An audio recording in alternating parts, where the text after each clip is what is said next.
وما ہے قلت وما ہے یا رسول اللہ صلی اللہ علیہ وسلم قال ان تؤمن باللہ ہاں اللہ پر کہ ان تؤمن والیوم الآخر والملائکۃ والکتب والنبیین والبعث بعد الموت والقدر خیرہ وشرہ من اللہ تعالی وان تشہد ان لا الہ الا اللہ وان محمد رسول اللہ وتقیم الصلاۃ بوضوء سابغ کامل لوقتها. سبحان اللہ، وقت کا پورا حساب نمازوں کے ساتھ سمجھا دیا ہمیں. وتؤتی الزکاۃ وتصوم رمضان وتحج البیت ان کان لک مال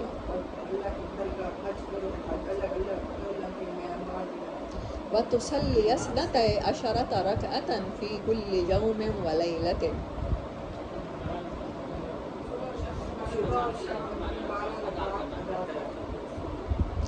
والوتر، آج کی 14 نمبر حدیث ہے. والوتر، ہاں والوتر، یہ میں اردو پھر بتاتی ہوں، سلمان لکھ لیں. نہیں، ہاں پھر وطر کے نیچے زیر ہے، واو دوسرے واو کے نیچے. والوتر وطرا لا تترکہ، ہرگز نہ چھوڑے تو، اور وطر کہ تو ہرگز نہ چھوڑے. ہاں لا تترک فی کل لیلۃ، کسی بھی رات میں، کہ تو نہ چھوڑے وطر فی میں کل لیلۃ، ہر رات میں. والوتر، اور وطر تو ہرگز نہ چھوڑے کسی بھی رات میں. اب دیکھتے ہیں انہوں نے یہاں پر کیا کیا اس کا ترجمہ.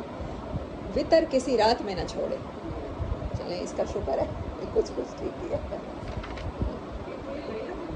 فی کل لیلۃ، اب پتہ ہے کتنا آسان ہے یہ عربی میں اس کو سمجھنا. فی کل لیلۃ، فی میں کل، ہر کل، اردو میں بھی کل کہتے ہیں. لیلۃ رات، لیل رات کو کہتے ہیں نا، لیلہ رات. رات مؤنث ہوتی ہے اور دن مذکر ہوتا ہے. سبحان اللہ، دیکھیں دن مذکر ہے.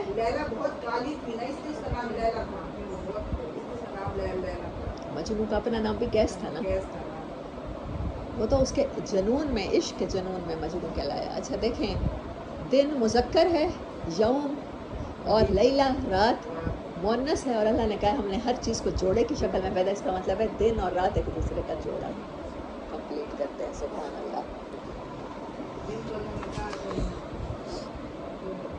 ہاں جی جی جی.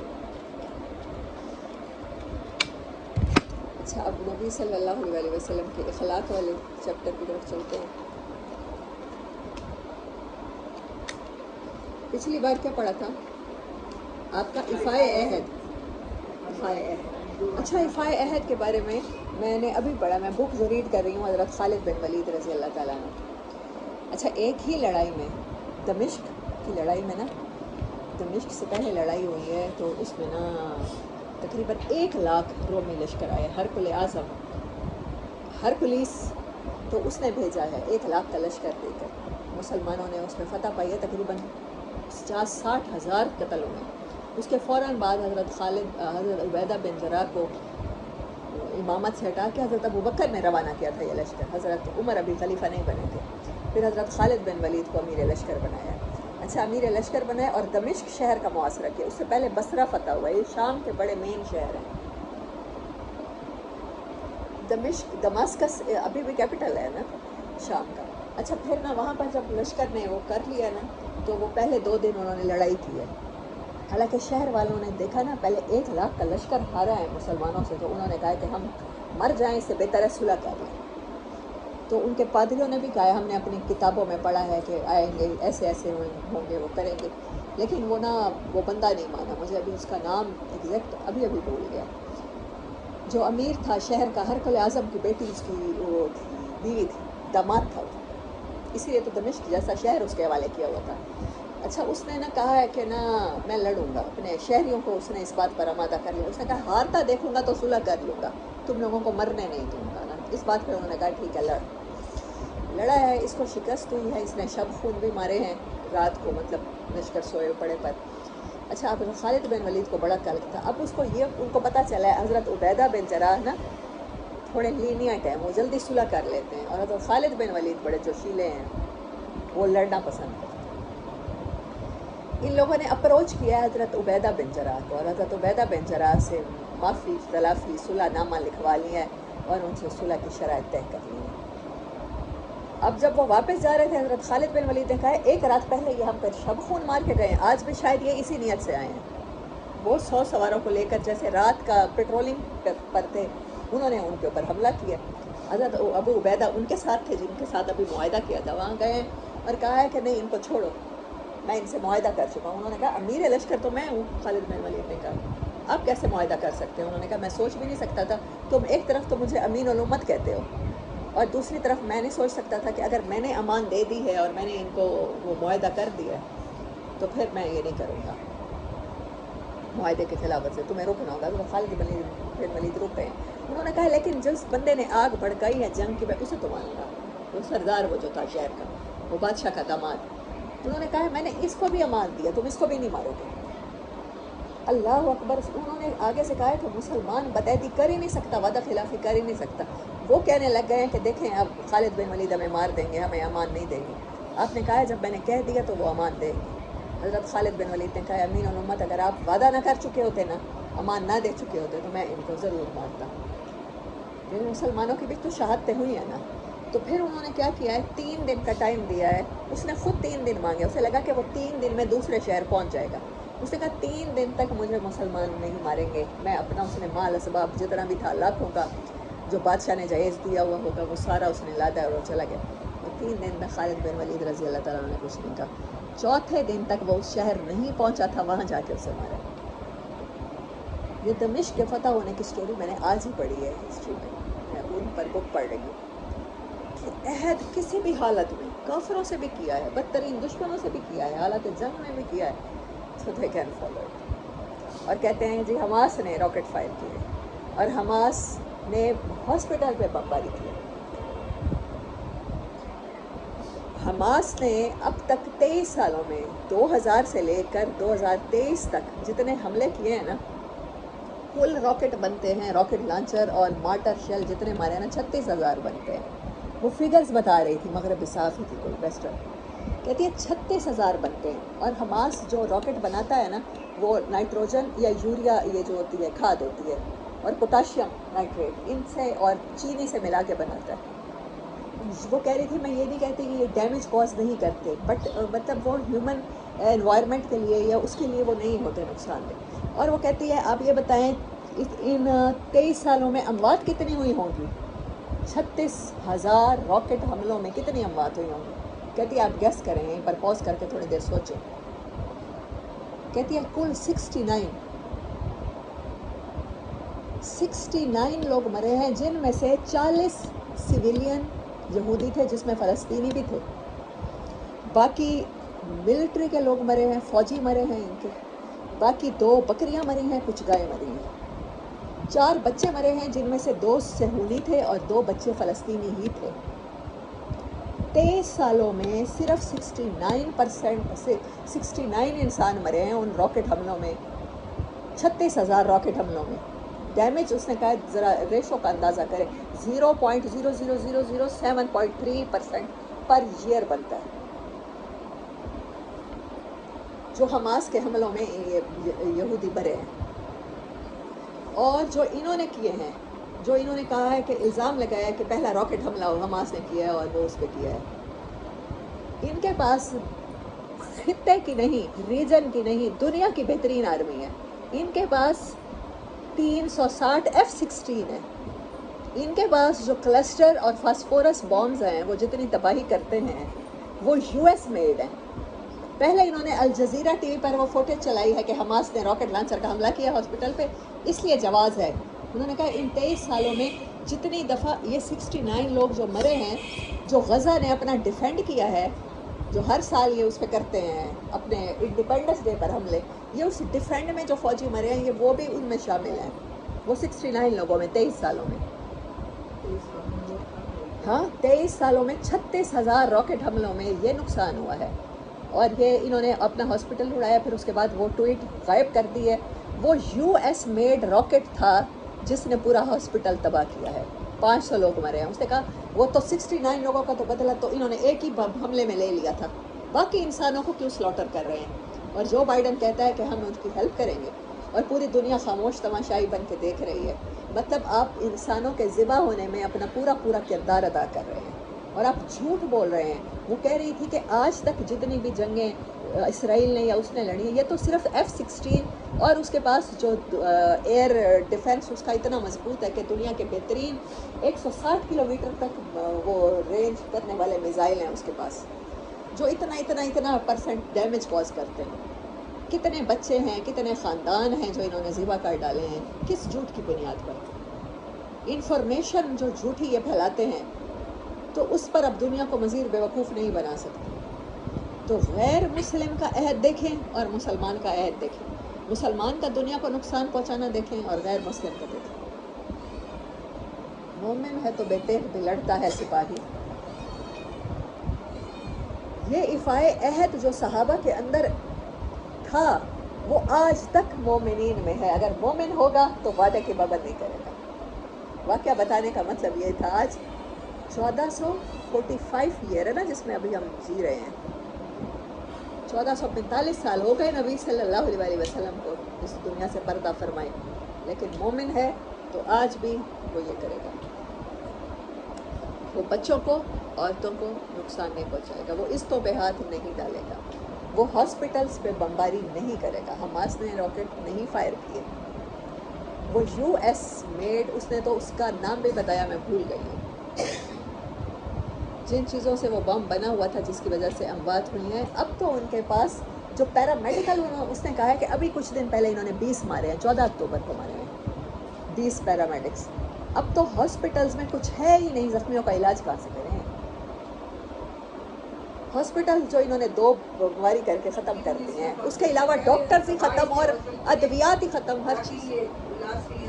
ہاں اس نے کہا کہ وہ تو ایڈ ہی نہیں پہنچنے دے رہے نا. آپ مجھے بتائیں کہ یہ اتنا بڑا ہیومن سلاٹر ہو رہا ہے اور پوری دنیا خاموش تماشائی ہے، اور پورے دنیا کے طاقتور ملک صرف جھوٹ کی بنیاد کے اوپر کہتے ہیں کہ حماس ٹیررسٹ تنظیم ہے، PIS PIL جو ہے وہ، یا PSL وہ، PJI وہ ساری دہشت گرد تنظیم ہے. انہوں نے کہا دہشت گرد تنظیموں نے کتنے بندے مارے ہیں یہ ان 23 سالوں میں، اور یہ دیکھیں کہ انہوں نے کتنے مارے ہیں، بچے کتنے مارے ہیں.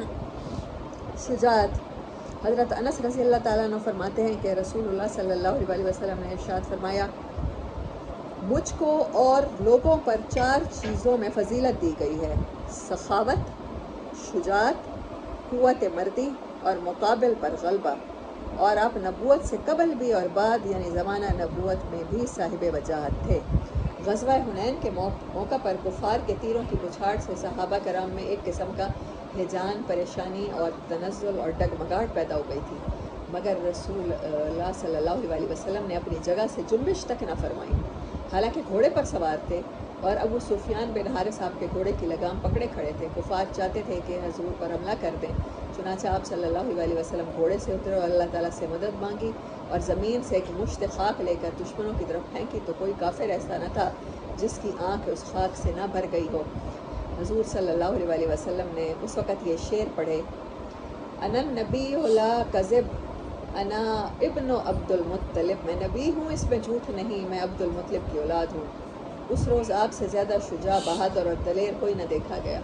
یہ تھوڑی دلیری تھی جو اکیلے گئے تھے طائف میں، یہ تھوڑی دلیری تھی کہ حضرت ابو بکر کے ساتھ صرف ہجرت کی ہے اکیلے ہی. حضرت ابن عبن نے فرمایا، میں نے رسول اللہ سے بڑھ کر کوئی شجاع نہ دیکھا، نہ مضبوط نہ فیاض. حضرت ابن عباس فرماتے ہیں، حضور اقدس صلی اللہ علیہ وسلم اول تو تمام لوگوں سے زیادہ سخی تھے، کوئی بھی آپ کی سخاوت کا مقابلہ نہ کر سکتا تھا. سخی تو وہ ہوتا ہے نا خود جس چیز کی ضرورت ہو دوسرے کو دے دے. یہ تو نہیں ہے زائد کو دے دینا. ہم لوگ تو زائد کو دیتے ہیں نا. ہماری زیادہ سے زیادہ سخاوت کیا ہوتی ہے؟ زیادہ دولت مند چیریٹی کر دیتا ہے. اور آپ دولت مند تھے، آپ کے تو گھر میں کتنے کتنے دن خاکہ ہوتا ہے. سارے جہان کو جب آپ نے بانٹے تھے غلام، تو بی بی فاطمہ تو زہرا کو دیا تھا کیا؟ اپنے گھر کو نہیں دیا.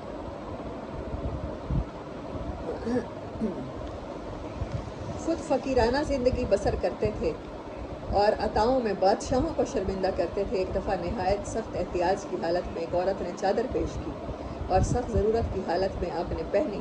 اس وقت ایک شخص نے مانگ لی، آپ نے مرحمت فرما دی. آپ قرض لے کر ضرورت مندوں کی ضرورت کو پورا فرماتے تھے. اکثر یہودیوں کے مقروض ہوتے تھے. حضرت ابو ہریرہ سے فرماتے تھے جاؤ قرض لے آؤ. کبھی زرہ رکھوا کے کبھی کس طرح. اور قرض خواہ کے سخت تقاضے کے وقت کہیں سے اگر کچھ آ گیا اور ادائے قرض کے بعد بچ گیا تو وہ تقسیم جب تک نہ ہو جائے گھر تشریف نہ لے جاتے تھے. بالخصوص رمضان المبارک کے مہینے میں اخیر تک بہت ہی فیاض رہتے، اور اس مہینے میں جب بھی حضرت جبرائیل تشریف لاتے اور آپ کو کلام اللہ سناتے، اس وقت آپ بھلائی اور نفع رسانی میں تیز بارش لانے والی ہوا سے بھی زیادہ سخاوت فرماتے. ترمذی کی حدیث سے نقل کیا گیا ہے کہ حضور انور صلی اللہ علیہ وسلم کے پاس ایک مرتبہ 90,000 درم، جس کے تقریباً 20,000 روپے سے زیادہ ہوتے ہیں، کہیں سے آئے. حضور اقدس صلی اللہ علیہ وسلم نے ایک بورے پر ڈلوا دی اور وہیں پڑے پڑے سب تقسیم کر دیے. ختم ہو جانے کے بعد ایک سائل آیا. حضور صلی اللہ علیہ وسلم نے فرمایا میرے پاس تو کچھ رہا نہیں، تو کسی سے میرے نام سے قرض لے لے، جب میرے پاس ہوگا ادا کر دوں. اللہ اکبر، سبحان اللہ. حضرت جابر رضی اللہ تعالیٰ عنہ سے روایت ہے ایسا کبھی نہیں ہوا کہ رسول خدا سے کچھ مانگا گیا ہو اور آپ نے فرمایا ہو میں نہیں دیتا. حضرت انس فرماتے ہیں رسول اللہ صلی اللہ علیہ وسلم کل کے لیے کوئی چیز نہ اٹھا رکھتے. حضرت ابن عباس کا بیان ہے رسول اکرم صلی اللہ علیہ وسلم سب سے زیادہ سخی تھے، خاص کر ماہ رمضان میں تو بہت ہی سخی ہو جاتے تھے. ایک دفعہ آپ نے حضرت ابو ذر غفاری سے فرمایا اے ابو ذر، مجھے یہ پسند نہیں کہ میرے پاس کوہ احد کے برابر سونا ہو اور تیسرے دن تک اس میں سے ایک اشرفی بھی میرے پاس بچ رہے، سوائے اس کے جو ادائے قرض کے لیے ہو. تو اے ابو ذر، میں اس مال کو دونوں ہاتھوں سے خدا کی مخلوق میں تقسیم کر کے دوں گا. ایک دن رسول کریم صلی اللہ علیہ وسلم کے پاس 6 اشرفیاں تھیں. 4 تو آپ نے خرچ کر دی اور 2 آپ کے پاس بچ رہی. ان کی وجہ سے آپ کو تمام رات نیند نہ آئی. ام المومنین حضرت عائشہ رضی اللہ تعالیٰ عنہ نے عرض کیا معمولی بات ہے، صبح ان کو خیرات کر دیجیے گا. حضور نے فرمایا اے حمیرہ، کیا خبر میں صبح تک زندہ ہوں یا نہیں. مشکات کی حدیث. اور ہمارے پاس اگر کچھ نہ ہوا، میں بتاؤں نا بینک اکاؤنٹ میں کچھ نہیں ہے تو پریشانی سے نہیں آتی. میرے ساتھ تو ایسا ہی ہوتا ہے، مجھے نہیں پتا. آپ کے پاس ہوتی تھی تو نیند نہیں آتی تھی، ہمارے پاس نہ ہو تو نیند نہیں آتی ہے. ہم امت. اللہ اکبر. اچھا، ہسٹری کا 100 نمبر پیج ہے. رسول اللہ صلی اللہ علیہ وسلم نے وحی کی آمد کا تذکرہ کرتے ہوئے فرمایا اللہ کی مخلوق میں شاعر اور پاگل سے بڑھ کر میرے نزدیک کوئی قابل نفرت نہ تھا. اور آپ کو سب سے زیادہ کیا کہا گیا ہے؟ یہی دونوں کہے گئے. ہاں، شاعر، ہاں، نون والقلم وما یسطرون ما انت بنعمت ربک بمجنون وَإِنَّ لَكَ لَأَجْرًا غَيْرَ مَمْنُونٍ وَإِنَّكَ لَعَلَىٰ خُلُقٍ عَظِيمٍ. خود فرماتے ہیں، اپنی کیفیت اپنی بتا رہے ہیں، اپنی سائیکالوجی بتا رہے ہیں، اپنی پسند ناپسند. اللہ کی مخلوق میں شاعر اور پاگل سے بڑھ کر میرے نزدیک کوئی قابل نفرت نہ تھا. میں شدت نفرت سے ان کی طرف دیکھنے کی تاب نہ رکھتا تھا. اب جو وحی آئی تو میں نے اپنے جی میں کہا کہ یہ ناکارہ، یعنی خود آپ شاعر یا پاگل ہے. خود اپنے آپ کو آپ یہ سوچ رہے تھے کہ یا میں شاعر ہو گیا ہوں، یہ جو میرے اوپر خود بخود یہ شعروں کی طرح باتیں نازل ہو رہی ہیں، یا میرے سر پہ کچھ اثرات ہو گئے ہیں، سائیکالوجیکلی میں اِل ہو گیا. میرے بارے میں قریش کبھی ایسی بات نہ کہہ سکیں گے، میں پہاڑ کی چوٹی پر جا رہا ہوں، وہاں سے اپنے آپ کو نیچے لڑکا دوں گا۔ نفرت ہی اتنی تھی، ساری زندگی انسان جس چیز سے نفرت کرتا ہے جب وہ آگے آتی ہے نا، ہم کہتے ہیں او ہو میرے منہ کا کہا ہوا میری بڑی بات کی ہوئی آگے آ گئی، تو اس ٹائم بڑی عجیب کیفیت ہوتی ہے دل دماغ کی۔ آپ کی بالکل یہی تھی، آپ نے تبھی ارادہ کیا کہ میں اپنے آپ کو ختم کر لوں بس۔